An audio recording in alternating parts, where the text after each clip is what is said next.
শামীম, তুই এসেছিস? প্লিজ ভাই, আমাকে বাঁচা। এসব কেমন করে হলো? সুপ্রিয়া ওয়াশরুমে আসার পর রাজও আসে। ওরা যখন অনেকক্ষণ থেকে বের হচ্ছিল না, তখন আমি এখানে আসি। এখানে এসে দেখি রাজ সুপ্রিয়াকে ধর্ষণ করার চেষ্টা করতেছে।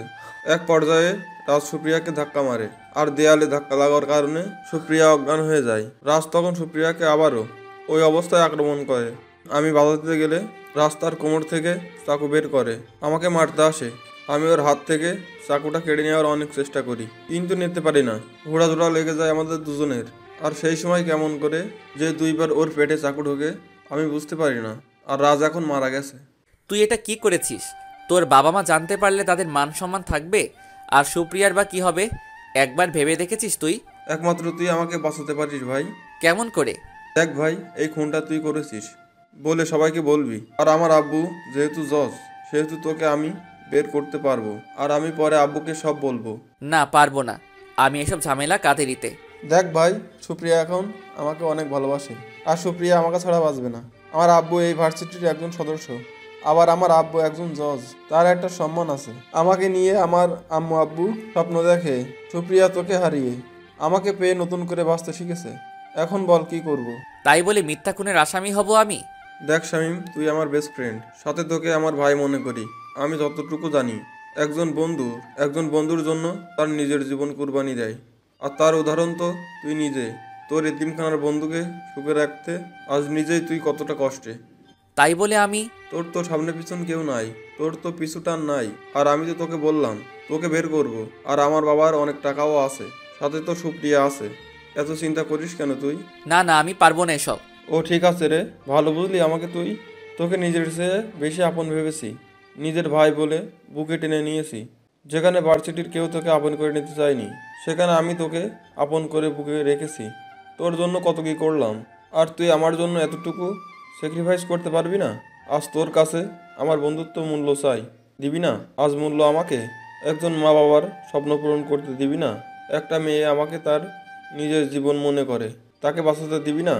আমার উপর কতগুলো মানুষের স্বপ্ন, সম্মান, আশা নির্ভর করতেছে, তা তুই কি বুঝিস না? আমি রাজি। ঠিক বলেছিস। আমার তো কোনো পিছুটান নাই। আমার সামনে পিছনে তো কেউ নাই। আমি যদি জেলেও যাই, তবু দেখার মতো কেউ নাই। শোন একটা কথা, যতই কিছু হোক না কেন, সব সময় শুধু বলবি তুই খুন করেছিস। কেউ যেন জানতে না পারে আমি খুন করেছি। আর হ্যাঁ, তোকে বেশি দিন জেলে রাখবো না। এর মাঝে আব্বুকে বলে তোকে ছাড়িয়ে নিয়ে আসবো। তোর কোনো কিছুর চিন্তা করতে হবে না, সব কিছু আমি ঠিক করে ফেলবো। তুই আমার বন্ধু, তোর প্রতি আমার বিশ্বাস আছে। দে তোর হাতের চাকুটা আমাকে দে। আর তুই হাত মুখ দ্রুত পরিষ্কার কর, রক্ত লেগে আছে। ইমন শামীমকে তার হাতে থাকা রক্তমাখা চাকুটা শামীমের হাতে দিল, আর রাজের শরীরে রক্ত শামীমের পোশাক আর হাতে মেখে দিল। ইমন দ্রুত তার হাত পোশাকে লেগে থাকা রক্ত পরিষ্কার করে নিল। এর মাঝে অন্য ক্লাসের একজন ওয়াশরুমে ঢুকে দেখে শামীমের হাতে রক্তমাখা চাকু, আর রাজ খুন হয়ে পড়ে আছে। সে জোরে জোরে চিৎকার করতে থাকলো, খুন খুন খুন। সেই ছাত্রটার চিৎকার শুনে সবাই ওয়াশরুমের দিকে আসলো এবং দেখলো শামীমের হাতে চাকু আর রাজের পেট থেকে রক্ত বের হয়ে আছে, আর রাজ মারা গেছে। এত মানুষের চিৎকার চেঁচামেচি শুনে সুপ্রিয়ার জ্ঞান ফিরে এলো এবং সবাই যা দেখলো সুপ্রিয়াও তা দেখলো। ক্যাম্পের মাঝে পুলিশের গাড়ি এসে গেছে, সাথে অ্যাম্বুলেন্স এসেছে। রাজের বাবা তার ছেলের লাশ ধরে কান্না করতেছে।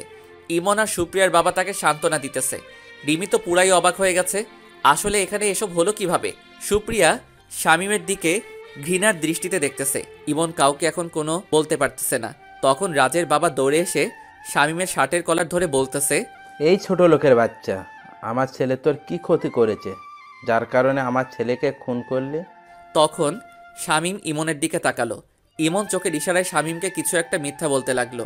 আপনার ছেলে আমাকে ভার্সিটির প্রথম দিন থেকে অনেক অপমান আর মারধর করেছিল, তাই তাকে আজ সুযোগ বুঝে মেরে দিয়েছি। পুরা ভার্সিটির সবাই যেন অবাক হয়ে গেল। এই সামান্য বিষয় নিয়ে কেউ কাউকে মারে নাকি? তার মানে শামীম যে একটা খারাপ ছেলে তা সবার কাছে পরিষ্কার হয়ে গেল। আমিও তোকে খুন করব ছোট লোকের বাচ্চা। এসব বলেই শামীমের গলা চেপে ধরল রাজের বাবা শামীমের। তখন ইমন আর সুপ্রিয়ার বাবা এগিয়ে এসে রাজের বাবাকে থামালো। তুই কি পাগল হয়ে গেলি নাকি? আমার ছেলে মরেছে, তোর ছেলে না, কষ্ট আমার হচ্ছে। তোর ছেলে কি আমাদের ছেলে না? আমরা তোর কষ্টটা বুঝি বন্ধু। তুই যদি এখন খুন করিস তাহলে এই জানোয়ারের বাচ্চার সাথে তুইও খুনি হবি। দরকার হলে তাই হব, তবুও ছোট লোকের বাচ্চাটাকে আমি মেরে ফেলবো। এমন কাজ করবি না তুই। আমি এর সর্বোচ্চ সাজার ব্যবস্থা করব। কে দেখেছেন একে খুন করা? সবাই তখন ইমন আর সেই ছাত্রটাকে দেখিয়ে দিতেছে। শামীম ইমনের বাবার কথা শুনে ইমনের দিকে তাকালো। ইমন মাথা নিচু করে ফেলল। শামীম এবার বুঝতে পারলো আর শামীমের বাঁচার কোনো উপায় নাই। পুরা ভার্সিটির ছাত্ররা আন্দোলন করা শুরু করে দিল। রাত যত খারাপ হোক না কেন, খুনকে কেউ সাপোর্ট করে না। ইতিমধ্যে সাংবাদিক মিডিয়ায় এসে গেছে পুরা ভার্সিটিতে। শামীমের হাতে হাতকড়া সহ ফটো তোলাতে ব্যস্ত, আর অনেক চ্যানেলে তো লাইভ দেখানো শুরু করে দিছে। সামান্য কিছু সময়ের ভিতরে পুরা দেশের মানুষ জেনে গেল এমপির ছেলেকে স্কলারশিপ পাওয়া এক এতিম ছাত্র খুন করেছে। সামান্য র্যাগিং করার কারণে শামীমকে থানাতে নিয়ে যাওয়া হলো এবং চারদিকে খুনের কথা ছড়িয়ে ছিটিয়ে পড়ল। 3 দিন পর শামীমকে আদালতে তোলা হলো। 1 সপ্তাহে রিমান্ড মঞ্জুর করা হলো। এই খবরটা দেশ বিদেশের কম বেশি সবাই জেনে গেল, সাথে রহিম এবং শাহিদও জেনে গেল খুনের কথা। কিন্তু কেউ বিশ্বাস করতে পারতেছে না শামীম এমন কাজ করতে পারে। পুরা দেশের সকল ছাত্র ছাত্রী আন্দোলন করা শুরু করে দিয়েছে এবং শামীমের ফাঁসির কথা সবাই বলতেছে। এর মাঝে সরকার থেকে 5 সদস্যের একটা কমিটি গঠন করা হয়েছে। গোয়েন্দা অফিসাররা এই খুন কী কারণে হয়েছে তা অনুসন্ধানে নেমেছে। ফেসবুক, ইউটিউব সবখানে এখন এই খুনের কথা বলা হচ্ছে। শামীমের ফটো দিয়ে ব্যানার পোস্টার বানিয়ে দেওয়ালে দেওয়ালে লাগিয়ে দেওয়া হয়ে গেছে। সাথে নিচে লেখা আছে খুনি শামীমের ফাঁসি চাই। সবাই বিশ্বাস করলেও শুধু 3 জন মানুষ বিশ্বাস করে না শামীম খুন করেছে। তারা হলো রিমি, রহিম এবং শাহেদ। রিমি শামীমকে বাঁচানোর জন্য ইমন আর সুপ্রিয়ার দ্বারস্থ হলো। সুপ্রিয়া, ইমন, তোরা দুজন তো শামীমের বেস্ট ফ্রেন্ড। তোরা কি বিশ্বাস করিস শামীম খুন করেছে? ওই ছোট লোকের বাচ্চার কথা আমার কাছে বলবে না বলে দিলাম। আর আমি বিশ্বাস করি এই খুনটা ওই ছোট লোকের বাচ্চা করেছে। সুপ্রিয়া প্লিজ এসব বলো না। কেন বলবো না? আমি কেন বলবো না? ওই এতিমের বাচ্চা কতটা খারাপ তা আমি জানি, তোরা জানিস না। বাহ সুপ্রিয়া, বাহ। শামীম এমন কাজ করবে তুই তা বিশ্বাস করতে পারলি? এখানে বিশ্বাস না করার মতো কিছু নাই। সে নিজের মুখে সব স্বীকার করেছে, আর তা পুরা দেশের মানুষ জানে। তোদের কাছে এসেছিলাম শামীমকে বাঁচানোর কোনো চেষ্টা করা যায় কিনা, কিন্তু তোরাই তো দেখতেছি ওকে বাঁচাতে চাস না। কেন রে? কিছুদিন আগে না শামীম তোকে ধর্ষণ করতে চাইলো, আজ তার হয়ে এত উকালতি করতে আসছিস কেন? যদি সত্যিটা জানতে, যা হোক, আমি একাই দেখি কতটুকু শামীমকে সাহায্য করতে পারি। ইমন সেদিন যেভাবে শামীমকে বলেছে কিন্তু তার কিছুই করে নাই। সে শামীমের জন্য না তার আব্বুকে সত্যি কথা বলেছে, না শামীমকে বাঁচানোর কোনো চেষ্টা করেছে। শামীমকে রিমান্ডে নিয়েছে শুনে তো সুপ্রিয়া অনেক খুশি হয়ে গেছে। এদিকে অনেক নামি দামি ব্যারিস্টার ধরল রিমি। যদি শামীমের সামান্য উপকার করে তার ক্ষতিপূরণ এবং নিজের পাপের প্রায়শ্চিত্ত করা যায়। শামীমকে রিমান্ডে সে কি মাইর, যা শামীম তার জন্মের পর যত মায়ের খেয়েছে সব একসঙ্গে করলেও রিমান্ডের একদিনের মাইরও হবে না। শামীমকে মারার সাথে সাথে জিজ্ঞেস করা হয়েছে তার সাথে আর কে কে ছিল, কিন্তু শামীম বলেছে সে একাই ছিল। শামীমকে মারার সময় বলা হয়েছিল কেন খুন করেছে, তখন সে ভার্সিটিতে রাজের বাবাকে যেটা বলেছিল ঠিক সেটাই বলেছে। আজ 1 সপ্তাহ মার খাওয়ার পর শামীম যখন এমনিতেই পড়ে আছে, তখনও শামীমের সাথে দেখা করার জন্য কেউ এলো না। শামীম তো মনে করেছে ইমন তাকে বের করানোর জন্য সব কিছু করেছে, কিন্তু ইমনের কোনো খবর নাই। রহিম মিয়া আজ 1 সপ্তাহ ধরে থানার বাইরে, তাকে ভিতরেও ঢুকতে দেওয়া হচ্ছে না। তিনি খুনের খবর শুনে ঢাকা এসেছে, কিন্তু শামীমের সাথে দেখা করতে পারে নাই। রিমি এদিকে সবকিছু ঠিকঠাক করে ফেলেছে, আর শামীম যে খুন করেছে তার জবানবন্দি শামীম দিয়ে দিয়েছে। এখন চাইলেও শামীম আর নিজেকে নির্দোষ প্রমাণ করতে পারবে না। আর শামীমের যাতে ফাঁসি হয় তার জন্য রাজের বাবা এবং সরকার থেকে বড় আইনজীবী ধরা হয়ে গেছে। কয়েকদিন পর শামীমকে আদালতে তোলা হলো। সব সাক্ষী প্রমাণ শামীমের বিপক্ষে। এখন শামীমের ফাঁসি নিশ্চিত। রহিম মনে মনে শুধু আল্লাহ আল্লাহ করতেছে। যখন জজ রায় দিবে তখন রিমি আদালতে তার ব্যারিস্টার সহ ঢুকে। তখন রিমি জজকে জানায় রাস্তাকে ধর্ষণ করতে যায়। ঠিক সেই সময় শামীম বাধা দিতে আসে। সেই সুযোগে সেখান থেকে রিমি পালিয়ে যায়। আর যে চাকু দিয়ে রাজ খুন হয়েছে সেই চাকুটা রাজের। তার মানে রাজ শামীমকে মারতে আসলে উল্টো তার পেটে চাকু ঢুকে যায়। রিমি আরও বলে রাজ ভালো ছেলে না। রাজের সব কুকীর্তি এবং তার বাবার সহযোগিতায় যত খারাপ কাজ করেছে তার সব কিছু রিমি বলে। রিমির এই সামান্য কথাগুলো শামীমকে ফাঁসির হাত থেকে রক্ষা করে। জজ সাহেব শামীমকে 6 বছরের সাজা দেয়। যাই হোক, জজ সাহেব রায় শুনে সবার মন খারাপ হলেও রহিম আর রিমি অনেক খুশি হয়েছে। হোক না 6 বছরের জেল, শামীম তো বেঁচে গেছে। আদালত থেকে শামীমকে সরাসরি ঢাকা জেলে নিয়ে যাওয়া হয়। সেখানে বড় বড় অক্ষরে লেখা আছে রাখিব নিরাপদ, দেখাবো আলোর পথ। আদালত থেকে বের হওয়ার পর শামীমের সাথে কেউ কথা বলতে পারে নাই। আর জেলে শামীমের কয়েদি নাম্বার হয় 97। জেলে থাকা শুরু করে দিল শামীম। শাহেদ শত চেষ্টা করেও ভিসা জটিলতার কারণে দেশে আসতে পারে নাই। ইমন আর সুপ্রিয়া দুজনেই পড়াশোনা করার জন্য চীনে চলে গেছে। সুপ্রিয়া তো স্কলারশিপ পেয়েছে, আর ইমন শামীমের স্কলারশিপ নিয়ে পড়াশোনা করার জন্য গেছে। আর সবকিছু সুন্দরভাবে করেছে ইমন আর সুপ্রিয়ার বাবা। তারা এখন প্রায় শামীমের কথা ভুলে গেছে। তবে ইমন শামীমের জন্য মাঝে মাঝে কান্না করে। সুপ্রিয়া জিজ্ঞেস করলে তাকে বলতে পারে না। যদি সুপ্রিয়া সব সত্যি জানার পর তাকে ছেড়ে চলে যায়। আচ্ছা ইমন, সত্যি করে বলো তো, কেন তুমি এত কান্না করো? আরে বাসার সবার কথা খুব মনে পড়ে গেছে, তাই আর কি। আমি তোমার সাথে আছি তো, আর কিছুদিন পর তোমার আমার বাবা মা এসে আমাদের বিয়ে দিয়ে দেবে। এখানে এসে তখন তো সবাইকে দেখতে পারবে। তবুও একজন কে খুব মনে পড়ে। ওই ছোট লোক খুনের কথা যদি আর একবার বলো তাহলে তোমার সাথে আমার কোনো সম্পর্ক থাকবে না, বলে দিলাম। একবার যদি তুমি সবকিছু জানো না তাহলে অনেক আফসোস করবে সুপ্রিয়া। আমি ওই খুনিটার বিষয়ে কিছু জানতে চাই না, যে আমাকে ধোকা দিতে পারে, যে টাকার কাছে ভালোবাসা বিক্রি করে দিতে পারে। সে একটা নিরীহ মেয়েকে ধর্ষণ করতে চায়। সে কেমন করে ভালো হয়? আর শেষে কিনা সামান্য বিষয়ে জেদ ধরে রাজকে খুন করলো। যদি সবকিছু ভুল হয় তখন? যা নিজের চোখে দেখেছি, নিজের কানে শুনেছি, তা কখনো ভুল হতে পারে না। তুমি যদি আর কোনোদিনও ওই এতিম খুনিটার কথা বলো তাহলে আমাকে হারাবে তুমি। আমি ওর কথা মনে করতে চাই না। আমি একটা খারাপ স্বপ্ন ভেবে তাকে ভুলে যেতে চাই। প্লিজ ইমন, ওর কথা আর বলো না। ইমন চাইলেও আর সুপ্রিয়াকে শামীমের বিষয় সব সত্যি কথাগুলো বলতে পারল না। বলতে গেলে তো ইমনকে ছেড়ে যাবার কথা বলে, আর ইমন তো সুপ্রিয়াকে ছাড়া বাঁচতেও পারবে না। সুপ্রিয়াকে হারানোর ভয়ে ইমন সত্যিটা সুপ্রিয়াকে বলতেও পারতেছে না। আপনার সন্তানকে কোরআন এবং দ্বীনের শিক্ষা দিন। শামীম আজ 3 মাস ধরে জেলে আছে। শামীমের সাথে এই 3 মাসে কেউ দেখা করতে আসে নাই। আসবি বা কি করে? রহিম কত চেষ্টা করলো, তবু দেখা করতে পারল না। 3 মাস পর শাহেদ দেশে এসে এতিমখানায় যায়। সেখানে গিয়ে শাহেদ রহিমকে নিয়ে ঢাকা আসে দেখা করতে। অনেক কষ্টে লোক ধরে টাকা খরচ করে শামীমের সাথে দেখা করার জন্য। শাহেদ আর রহিম জেলে ঢুকলো। কিন্তু ভাগ্য এতটাই খারাপ, শামীমের মুখ ছাড়া শামীমকে দেখতে পারতেছে না শাহেদ আর রহিম। ভাই তুই কেমন আছিস? তোর দুঃখের সময় তোর পাশে দাঁড়াতে পারি নাই রে ভাই। তোকে কে বলেছে রে আমি দুঃখে আছি? আচ্ছা, তোর চেহারা এতটা শুকিয়ে গেছে কেন? ঠিকমতো কি খাওয়া দাওয়া করতেছিস না? তোর নিজের চিন্তা না করে তুই আমার চিন্তা করেছিস? তোকে তো চেনাই যাচ্ছে না, মুখে কেমন দাড়ি হয়েছে তোর, আর এমন রোগা কেন হয়েছিস তুই? তোকে কি ঠিকমতো খেতে দেয় না? আমি ঠিক আছি রে, অনেকদিন পর দেখতেছিস তো তাই এমন মনে হচ্ছে। তুই কি আবার চলে যাবি নাকি থাকবি? না রে, ওখানে এখনো কিছুই ঠিক করতে পারি নাই। তবে হ্যাঁ, আরো 7 বছরের মতো লাগবে আমার। তারপর পুরোপুরি ভাবে দেশে থাকবো। তখন তোকে আর কষ্ট করতে দিব না। তোর জন্য আমি সব ব্যবস্থা করে রেখেছি, বুঝলি তুই? আমার তো জেল হয়েছে 6 বছর, ততদিনে আমিও জেল থেকে বের হতে পারবো। তোর প্রতি আমার বিশ্বাস আছে, আমাকে তুই কখনো খারাপ থাকতে দিবি না। আমার না এখনো বিশ্বাস হচ্ছে না তুই খুন করেছিস। আমাকে সত্যি ঘটনাটা বল না ভাই। সব পরে তোকে বলবো, এখন এসব থাক। আমি জানি আমার ছেলে কোনো অন্যায় করতে পারে না। যে ছেলে একটা পিঁপড়া মারতে গেলেও ভাবে জীব হত্যা মহাপাপ, সেই ছেলে কেমন করে মানুষ খুন করবে?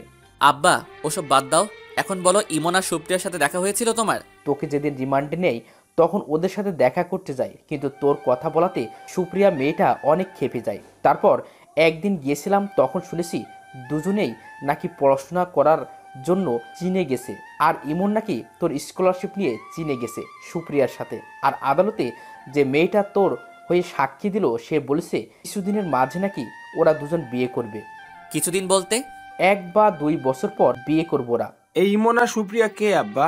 শামীমের ভার্সিটির বেস্ট ফ্রেন্ড। ওরা দুজন তো এতদিন শামীমকে দেখে রেখেছিল, ওদের জন্য তো শামীম সুখে ছিল, কিন্তু কোথা থেকে যে কি হয়ে গেল। এই শামীম, তুই আবার এদের দুজনের জন্য আবার জেলে না তো? শামীম শাহেদের কথা শুনে ভয় পেয়ে গেল। এমনিতে শাহেদ অনেক সন্দেহ করা ছেলে। শাহেদ একবার যেটা নিয়ে সন্দেহ করে ঠিক সেটাই ঠিক হয়ে যায়। তাই শামীম আমতা করে বলল, ধুর কি যে বলিস, ওদের জন্য কেন আমি জেলে থাকবো? তোকে জেল থেকে বের হয়ে সব বলে দিব। আমি তোকে চিনি শামীম, নিজে না খেয়ে থাকবি তবু অন্যকে না খেয়ে থাকতে দিবি না। আমার তো মন বলতেছে তোর জেলে আসার পিছনে ওদের হাত আছে, আর তুই কোনো কারণে সেটা আমার থেকে লুকিয়ে রাখতেছিস। আমি খুব ভালো করে জানি অন্যকে সুখী করতে তুই নিজেকে কুরবানি দিতে দ্বিতীয়বার ভাববি না। আরে বাদ দে এসব। বাবারে, তুই জেল থেকে বের হওয়ার পর কোথায় যাবি? কেন? আব্বা আমাদের সেই নীলফামারীর এতিমখানায় যেখানে তুমি পড়াও। পুরো দেশের মানুষ জেনে গেছে তুই খুন করেছিস।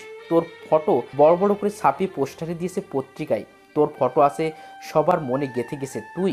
ইনশাল্লাহ একটা না একটা পথ বের হবে আব্বা। আমি না আসা পর্যন্ত শামীমকে তোমার দায়িত্বে রাখবে আব্বা। আমি দেশে আসলে আর তখন কোনো চিন্তা করা লাগবে না। এই আপনাদের সময় শেষ, এখন আসতে পারেন। নিজের দিকে খেয়াল রাখিস, কোনো চিন্তা করিস না। আমি তোর জন্য সব ব্যবস্থা করব ভাই। তুই শুধু আমার আসার অপেক্ষাটা করিস ভাই। আমি তোর জীবনটা সুন্দর করে গড়ে তুলে দিব ভাই। যতদিন বেঁচে থাকবো তোর জন্য বেঁচে থাকবো ভাই। তুই তোর নিজের খেয়াল রাখিস, আমি তোর জন্য বেঁচে থাকবো ভাই। আমাকে তুই একটু সুখ দিস ভাই। বাবা থাক, আমি আবার সময় পেলে তোকে এসে এসে দেখে যাব। জেলে অনেক খারাপ মানুষ আছে, তাদের থেকে দূরে থাকবে বাবা। আব্বা, কার থেকে দূরে থাকবো আমি? আমি তো খুনিদের সাথে রাত কাটাই আব্বা। ওদের দেখলে আমার ভয় করে। আমি এখানে ভালো নাই, আমাকে নিয়ে যাও না এখান থেকে। রহিমা শাহিদ চলে গেল। শাহিদ কিছুদিন থাকার পর আবার বিদেশে চলে গেল। শাহেদ যাচ্ছে বিদেশ থেকে সবকিছু মিটমাট করে, সবকিছু বিক্রি করে দেশে এসে যা করার তাই করবে। আর বাংলাদেশে ওর জিএফ থাকে, যার সাথে শাহিদের বিয়ের কথা চলতেছে। শামীম জেলে যাদের সাথে থাকে তারা সবাই খুনি। ওদের চেহারা দেখলে শামীমের অনেক ভয় করে। আর ওই লোকগুলোর কারো গাল কাটা, কারো কপাল ফাটা, কারো চোখ বড় বড়, কারো গোপ বড়, শরীর কি শক্ত। এত কিছুর পরও শামীম নামাজ কালাম ছাড়ে নাই। যে যাই করতে বলে শামীম তাই করে। জেলের খাবারগুলো শামীমের মোটেও ভালো লাগে না। শামীম জেলে যাওয়ার 2 বছর পর রিমি শামীমের সাথে দেখা করতে আসে। প্রথমে আমাকে ক্ষমা করে দিস, এতদিন ভয় আর লজ্জার কারণে তোর সাথে দেখা করতে আসি নাই। আসলে তোর সাথে যে দেখা করব তার মুখও নাই আমার। আমাকে একটা সাহায্য করবেন আপনি? রিমি শামীমের কথা শুনে অবাক হয়ে গেল। কোথায় শামীম তাকে রাগারাগি করবে, গালাগালি দিবে, তা না করে তার কাছে সাহায্য চাচ্ছে। কি করতে হবে আমাকে? আপনার বাবা তো পুলিশ, তাকে বলে আমাকে এই জেলের যেখানে রাখা হয়েছে সেখান থেকে সরিয়ে অন্য কোনো জেলের মধ্যে রাখতো। কেন, কোনো কি সমস্যা? আসলে যাদের সাথে থাকি তারা সবাই খুনি, ওদের দেখলে আমার ভয় করে। তুইও তো রাজকে খুন করলি। সত্যি বলছি, আমি রাজকে খুন করি নাই। তাহলে কে খুন করেছে? শামীম সবকিছু বলে দিল। সুপ্রিয়ার ভালোবাসার কথা বলা, সুপ্রিয়ার বাবার কথা, ইমন যে খুন করেছে, ইমন যে সুপ্রিয়াকে ভালোবাসে, সবকিছু। শামীমের কথা শুনে রিমি কেঁদে ফেলল। মানুষ কি এতটাও মহান হতে পারে? আমার মা ছোটবেলায় আমাকে একটা কথা বলতো, যে মানুষ তোকে সুখ দিবে, আপন করে নিবে, তার জন্য নিজেকে বিলিয়ে দিবি। কারণ ওই মানুষটার জন্য তুই এক মুহূর্তের জন্য হলেও সুখে ছিলি। তাই বলে এত কিছু করবি তুই? ওসব বাদ, এখন বলেন তো সুপ্রিয়া আর ইমন কেমন আছে? অনেক দিন দেখি না। কার কথা জিজ্ঞেস করিস তুই? যারা তোর বিপদের সময় তোর পাশে না থেকে তোকে ছেড়ে অন্য দেশে চলে গেছে, যাদের পরের মাসে বিয়ে হবে। আরে তুই ওদের যতটা আপন ভাবিস, ওরা তোকে তার চেয়ে 1000 গুণ বেশি ঘৃণা করে, বুঝলি? মানে? তোর কথা ওরা শুনতে পারে না, তোকে তো সহ্য করতে পারে না। আমি তাদের বলতে চেয়েছি, সেদিন শামীম আমাকে ধর্ষণ করতে চায়নি, বরং আমি নাটক করেছি, সেটাও শুনে নাই। ওরা তো বলেছিল তুই মরলে নাকি ওরা খুব খুশি হবে। না না, এসব আমি বিশ্বাস করি না। আপনি সব মিথ্যা বলতেছেন। একটাও মিথ্যা না। আর কত এভাবে মানুষকে অন্ধের মতো বিশ্বাস করে ঠকবি তুই? যতদিন বেঁচে আছি ঠিক ততদিন। তোর সাথে কথা বলাও বেকার। আমি আসলে তোর কাছে ক্ষমা চাওয়ার জন্য আর আমার বিয়ে হয়ে গেছে সেটা জানানোর জন্য এসেছি। পারলে আমাকে ক্ষমা করিস, আর তোর আলাদা থাকার ব্যবস্থা আমি করতেছি। পরিশেষে একটা কথা বলবো, এখন থেকে নিজের কথা ভাববি, নিজের স্বার্থের কথা ভাববি। এ দুনিয়ায় কেউ তোর আপন নয়, মনে রাখিস। হায় রে নিয়তি, বেস্ট ফ্রেন্ডের জন্য নিজেকে শেষ করে দিলি। রিমি চলে গেল, শামীমের বা কি করার আছে? শামীম তো আর জানতো না এত কিছু। অন্য মানুষের মতো তো আর শামীমের পেটে এত মারপ্যাচ নাই। রিমি কিছুদিনের মাঝে শামীমকে আলাদা থাকার সব ব্যবস্থা করে দিল। রিমি একজন ভালো ছেলেকে বিয়ে করেছে, তবে আগের কথা ভেবে রিমি খুব আফসোস করে। বিয়ের আগে যা করেছে সব পাপ আর অবৈধ ছিল। প্রেম ভালোবাসায় যে সুখ নাই, বিয়ে করে স্বামী নিয়ে থাকার মাঝে 1000 গুণ বেশি সুখ। শামীমের জেলের জীবন আরও অনেক কষ্টের। জেলে যারা থাকে তারাই জানে জেলে থাকাটা কতটা কষ্টের। জেলে থাকলে কত কাজ যে করা লাগে। জেলে মশা মাছির কামড় খাবার নিয়ে ঝগড়া থাকা নিয়ে, গোসল করতে গেলে প্রতি পদে পদে সমস্যা। যেহেতু জেলে সব জায়গার মানুষ থাকে, সব মানুষ তো আর ভালো হয় না, আর ভালো মানুষ কখনো জেলে থাকতে পারেও না। এই 6 বছর শামীম বুঝেছে জীবন কি আর মানুষ কি। এই 6 বছরে রহিম শুধু 8 বার দেখা করতে আসে, রিমি আর শাহিদ একবার করে, তাছাড়া আর কেউ তার কোনো খোঁজখবর নেয় নাই। যাই হোক, জেলে থাকলেও শামীম খারাপ হয় নাই, নামাজ কালাম ঠিক মতো করেছে। আর জেলে যত আসামি আছে তারা সবাই শামীমকে অনেক ভালোবেসে ফেলেছে। শামীম কোনোদিন জেলের কারোর সাথে ঝগড়া করে নাই। যে যেটা করতে বলেছে শামীম সব কিছুই করেছে। আজ 6 বছর পর শামীম জেলখানা থেকে বের হলো। তাকে নেওয়ার জন্য রহিম এসেছে। শামীম জেল থেকে বের হয়েই রহিমকে জড়িয়ে ধরে কান্না করে দিল। রহিমও শামীমকে জড়িয়ে ধরে কান্না করে দিল। শোন, তোকে আমার সাথে নিয়ে যাব ঠিক, কিন্তু তোর জন্য কোনো কাজের ব্যবস্থা করে দিতে পারবো না। কেন আব্বা? তোর সকল সার্টিফিকেট পুড়িয়ে দিয়েছে, আর দেশের যে কোনায় যাবি না কেন সবাই তোকে খুন হিসেবে জানে। তবে হ্যাঁ, তোর মুখে দাড়ি আর কাটিস না, এটার কারণে হয়তো মানুষের তোকে চিনতে একটু হলেও কষ্ট হবে। টিউশনের ব্যবস্থা করে দিতেও পারবে না? দেখ বাবা, তোর কোনো সার্টিফিকেট নাই, কোথায় পড়েছিস, কোথায় ছিলি, এসব যদি কেউ জানে তাহলে বুঝতেই পারতেছিস। ঠিক আছে আব্বা, তোমাকে এই নিয়ে ভাবতে হবে না, আমি ঠিক একটা কিছু ব্যবস্থা করে নিব। আর একটা কথা আছে। কি কথা? এখান থেকে গিয়ে তোকে হালিম মাস্টারের বাড়ির কাজের মেয়ে চাঁদকে বিয়ে করতে হবে, তাহলে তোকে এলাকায় থাকতে দেওয়া হবে। তুমি যা ভালো মনে করো। তোমার কোনো কথার অমান্য যেহেতু হই নাই কখনো, সেহেতু আজও হব না।